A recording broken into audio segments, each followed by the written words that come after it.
Good morning and welcome to WUSA 9. Today is Monday, June 2nd. It's a new month, but we're continuing the great weather over the weekend for at least today. I'm Andrea Roan. Thanks so much for joining us. I'm Mike Heideck. Good morning, Monica. Good morning. Already a major issue traffic-wise. The Beltway is closed in Silver Spring. I'll get to that. She's going to get to that in a minute. Yeah. Let's start with weather. Aside from allergies, bearer what of we good news today? Good, yes. Great. Howard. Great Yeah, weekend, you're right. too. The mold spores shot up because of the rain late last week, so the allergies were a problem over the weekend. But this morning our weather is fine. It's going to be a really nice start to the week, but after today we're going to be dealing with some unsettled weather as we head into the day on Tuesday. Yeah, sunshine today. We'll climb into the mid-70s by lunchtime. Winds south-southwest at about 10-11 miles an hour, boosting us into the low to mid-80s, so it should be pretty comfortable today. Humidity still in check. Your drive home temperature around 81, maybe 82. You can see very little going on here. A few clouds up in Pennsylvania. Showers west of Columbus in western Ohio. Some of this moisture is what we're tracking for tomorrow, mainly in the afternoon. So this morning, it's a little bit on the cool side. We've got some 40s down at the Tappahannock Airport, mid-50s from Cumberland to Leesburg. Excuse me, 50 in Cambridge. Definitely a chill there in Manassas, 52. This afternoon, a nice start to the week. Hopefully you don't need to be on the outer loop. Monica will explain in a moment. But we'll have highs ranging from near 80 on the bay. Near 80 also if you're going to be over toward the shore with, again, the low to mid-80s, warm spot being around Culpeper, Manassas, about 84 degrees. Let's bring Monica Santani, and she's got time-saver traffic. You heard me just say that the Beltway in Silver Spring is completely shut down, and we have our live shot set up for you here. It's on the outer loop of the Beltway after Route 29, Colesville Road. Both directions? No, it is just the outer loop of the Beltway, Howard. After Route 29, Colesville Road. It was a double-rig tractor-trailer that hit a police trooper that was on the shoulder with a traffic stop. This happened at 2 o'clock this morning, and it is still shut down in that direction, westbound 495. In fact, let's take a look at our map so I can show you where it is here. And you see that red line? That means it's already slowing down, trying to get past the accident scene. You are being detoured southbound on Route 29. You can take that to Georgia Avenue northbound and get back on the outer loop beyond the accident scene. Let's go back over to a live picture on our chart camera on the outer loop. You can see how slow it is already. And you know, I just heard from Montgomery County Police that this could be shut down throughout this morning's rush hour. That means if it's already slow through Silver Spring, it's going to be College Park before you know it. So choose your alternate routes, maybe east-west highway inside the Beltway, Route 410, or above the Beltway, the ICC. I'll keep you posted on this situation. Again, outer loop shut down after Route 29, completely westbound 495. Back to you guys. All right, thank you, Monica. A 20-year-old Bowie man is in police custody this morning, charged in connection with the bottle bombing incidents that have caused panic in area movie theaters dating back to March. He's being held in Prince George's County, but is facing a slew of charges in surrounding counties as well. Hank Silverberg reports. 20-year-old Manuel Joyner was arrested and charged with the manufacture and detonation of an improvised explosive device. The arrest was pretty much without consequence, without incident, and he was arrested here in the Bowie area. Joyner could eventually face charges in as many as 5 jurisdictions across the region in Maryland and Virginia for at least 5 to 7 incidents. The events date back to March, including one in Largo at the Magic Johnson Movie Theater on May 24th, one at Anne Arundel Mills in March, and 2 in Tyson's Corner in Fairfax County in May, which also forced the evacuation of moviegoers. Brady says Montgomery County and the city of Alexandria are also involved in the investigation, and Joyner could face charges in as many as 7 incidents. I do fully anticipate additional charges from these crimes coming out of other jurisdictions, if not today, in the very near future. Although some people may have considered the incidents pranks, Brady says Joyner could get 25 years in prison if convicted on just 1 charge. It's a serious device, and it's a device that we consider extremely dangerous, and we don't want anyone to consider experimenting by building their own device, because the same thing could happen to you. You could be charged with a similar crime. What prompted all this and where the bombs were made is not clear at this point. Brady says some more information could come out when all 5 jurisdictions plan a joint news conference. No one was seriously injured in any of the explosions. In Largo, Hank Silverberg, WUSA 9. A person who answered the phone at Joyner's home on Sunday would only say that she was unaware of his arrest. Coming up at 5 a.m., Delia Gonzalez will have a live report from Tyson's. New this morning, an earthquake rattles parts of Southern California. U.S. Geological Survey crews say the 4.2 magnitude quake shook West L.A. late last night. Residents felt the tremors as far west as Malibu and as far south as Manhattan Beach. At least one aftershock has been reported. That was 1.8. No reports of any injuries or damage so far. Today, the Environmental Protection Agency is expected to propose new restrictions for existing coal-fired power plants. The proposed rule would reportedly require plants to reduce carbon dioxide emissions by 30% by the year 2030. Over the weekend, President Obama briefed select Senate and House Democrats on the new CO2 rule. 2 guides and 4 climbers are missing and presumed dead after falling off Mount Rainier in Washington state. Park rangers believe they fell about 3,300 feet off the north face of the mountain during a climb to one of the most difficult peaks to reach. The climbers reported snow and a hailstorm when they were last heard from on Wednesday. This morning, a nationwide manhunt is underway. FBI officials say they're looking for this man on the screen, 42-year-old Ryan Kelly Chamberlain of San Francisco. Chamberlain is suspected of possessing explosive materials. Over the weekend, agents raided his apartment and subsequently launched a nationwide search. Chamberlain was last seen driving a 2008 white Nissan Altima with Texas or California plates. He is considered armed and dangerous. Some lawmakers are voicing concerns now over how the Obama administration negotiated the release of an American soldier this weekend in Afghanistan. But the Idaho man's father says he's proud of his son. Tara Mergener has the latest. The parents of Sergeant Bo Bergdahl sent emotional messages to their son from Idaho. 5 years is a seemingly endless long time, but you've made it. I'm proud of how much you wanted to help the Afghan people. Bergdahl's parents have not yet spoken directly to their son since he was released in a 5-for-1 prisoner exchange with the Taliban on Saturday. The 28-year-old soldier is now being evaluated at an American military hospital in Germany after 5 years of captivity. The former Guantanamo Bay detainees arrived Sunday in Qatar. Under the terms of the deal, the men are required to stay in that nation for at least a year.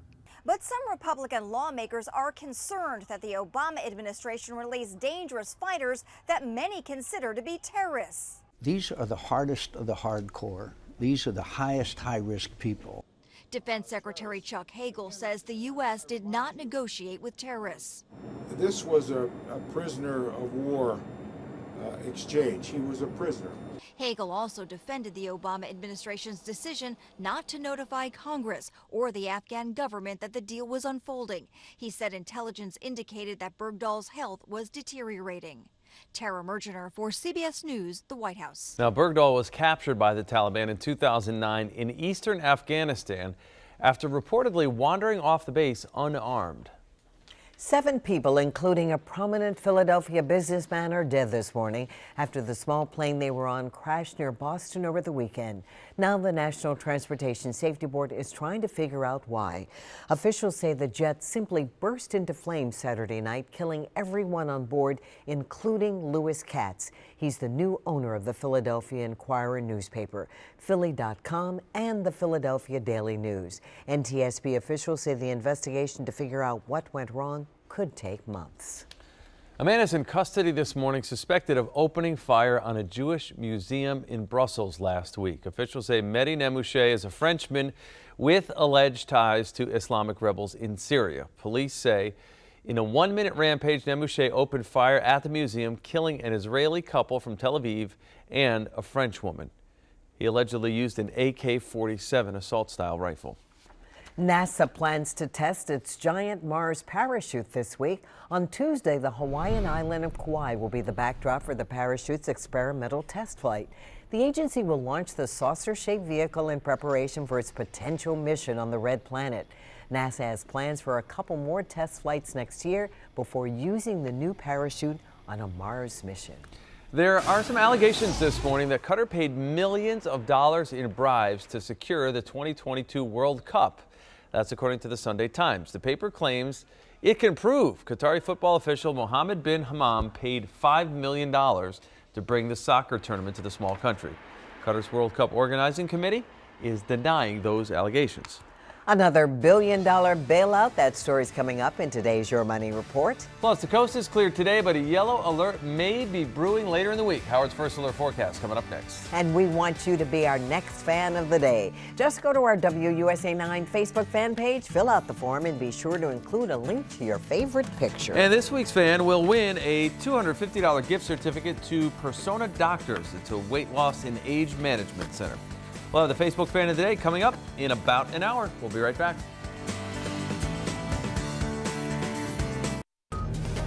Pinpointing exactly when weather will hit your neighborhood, hours before it happens. WUSA 9's First Alert Weather. 4:38, cool this morning, comfortably cool. We have 50s to around 60 in most areas, so I might need just a light jacket early, but pretty nice day today. We'll have a touch more humidity, but I don't think it's going to bother you. Partly sunny this afternoon, a warm one with highs between 79 and 84. A yellow alert coming tomorrow. We'll talk more about that in about 5 minutes. Right now, Monica, and time saver traffic. Listen up if you travel the Beltway in Silver Spring early in the morning. The outer loop, you're looking at it live after Route 29 Colesville Road, completely shut down with a tractor trailer crash, hit a police officer as well. And the Beltway has been shut down since 2 o'clock this morning. No signs of it reopening anytime soon at all. You're being detoured southbound Route 29 to Georgia Avenue. Already big delays. The inner loop remains open, although that will slow down as well with that distraction. I'll give you more alternate routes coming up in my next report. Back to you guys. Thanks, Monica. 4:39. It is time for the First Your Money segment this morning. The markets closed mostly modest gains on Friday, making May the best month for investors since February. Both the Dow and the S&P 500 hit new closing highs. Checking the numbers, on Friday the Dow gained 18 points, starting the day at 16,717. The S&P 500 up 3.5 points. The Nasdaq was down 5 points. So Walmart has found a way to cash in on a feud between Amazon and a book publisher. I think it's called Hachette is how you pronounce it. Amazon and Hachette are fighting over digital book prices. Amazon has reportedly blocked pre-orders of some pretty big upcoming releases, including J.K. Rowling's The Silkworm. So get this, Walmart decides to jump in. The world's largest retailer offered nearly 400 Hachette titles for 40% off the delivery dates as soon as a week. Barnes & Noble is also on the bandwagon, offering discounts for Hachette books as well. Seize the day. Apple's annual Worldwide Developers Conference kicks off today, and there's plenty of speculation about what new technology will be revealed. There are reports the company will unveil software that allows users to control home devices and appliances with an iPhone or iPad. The conference comes just days after Apple officially buys Beats Music for $3 billion. The bailout of Greece continues. The International Monetary Fund is loaning Greece yet another $4.6 billion. The two fought for months over the terms of the aid package. Greece continues, though, to depend on bailouts since nearly going bankrupt 4 years ago. So far, the IMF has loaned the country nearly $16 billion. And according to law enforcement officials, golfer Phil Mickelson is among several well-known people at the center of an insider trading investigation. Investor Carl Icahn and sports bettor Billy Walters are also involved in the probe, but so far there are no allegations of wrongdoing, just questioning. The investigation reportedly involves stock trades made in 2011 after Icahn made an investment in Clorox. So when is the best time to schedule surgery? And we're learning a number of Americans can call themselves cancer survivors now. Well, all that and more coming up in this morning's Health Alert. Plus, did you enjoy the beautiful weather this weekend? I bet you did. Get ready, though, for a change of pace. Summer is upon us. Rain, heat, and humidity rolling in later this week. Howard explains in his First Alert weather forecast up next. Helping you plan your day. WUSA 9's First Alert Weather. It is 4:44 on this June 2nd, Monday morning. Happy Monday to you, especially if you can avoid that accident on the Beltway. Monica will tell you a little bit more about that, but we at least have great weather to contemplate today. Yeah, it was a couple of nice days. We'll make it 3 in a row before we get some storms starting tomorrow, probably midday into the afternoon. Wow. So keep that in mind. Now, if you're west or along and west of I-81 in western Maryland, West Virginia, you have a chance for an afternoon thunderstorm today, but the rest of us east of 81 will be okay. Here's a look at our day planner this Monday morning. I know sometimes it's tough to get back into it, but this is a pretty nice forecast. And if you can get some time outside middle of the day, I think lunchtime will be just fine around here. 76 on our way into the low 80s, maybe a few mid 80s, but generally 82, 83, 84 is what I'm thinking for the highs this afternoon. Back in the 70s by 7, 8 o'clock. One thing you're seeing, if you look at this map, you'll see that when you get east of the Appalachians, we've got 50s and even some 40s in Atlantic City and Ocean City. Dry air, light winds, so they're radiating out at the airports there. Providence is 50, but you get west of the mountains. It's 70 in Charleston. Columbus now 76, so there's some warm, muggy air just on the other side of the Appalachians. I'm going to start to get into this tomorrow during the day and into the afternoon. Locally, we're down to 56 for Alexandria. It's 49 in Nokesville and Bowie this morning with 51 in Owings and 53 in White Oak. So, yes, I think a light jacket is probably a pretty good call, or fleece or sweatshirt, something. 60 degrees this morning. We've got winds south-southwest at 7 miles an hour at Reagan National. Many areas, though, the winds have gone dead calm. Nationally, well, look, there's not much going on out west. Middle of the country, this probably draws your eye here with the storms in Oklahoma and Missouri. And this is what we're going to have to watch, because this moisture, and you see some of it already into the Tennessee, the Ohio Valley, coming out of the deep south. This will be getting toward us for tomorrow. And a little bit for the midweek, too, especially Wednesday night, Thursday as well. High pressure this morning nearby, keeping us nice and dry and comfortable, with just a few showers slipping in toward western Ohio now. So see the future cast. We're okay through midday, but as I was saying a moment ago, areas along and west of I-81. This is where we've got the threat for a passing shower this afternoon. Western half of Pennsylvania, western Maryland, but I just think other than a few clouds around here, we're not going to be bothered all that greatly today.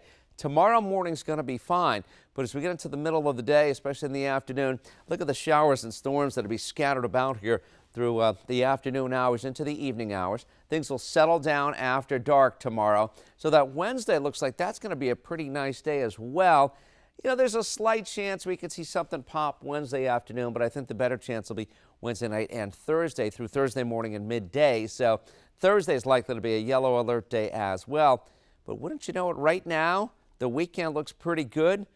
Got a little question mark about Sunday, but that would make 3 nice weekends in a row.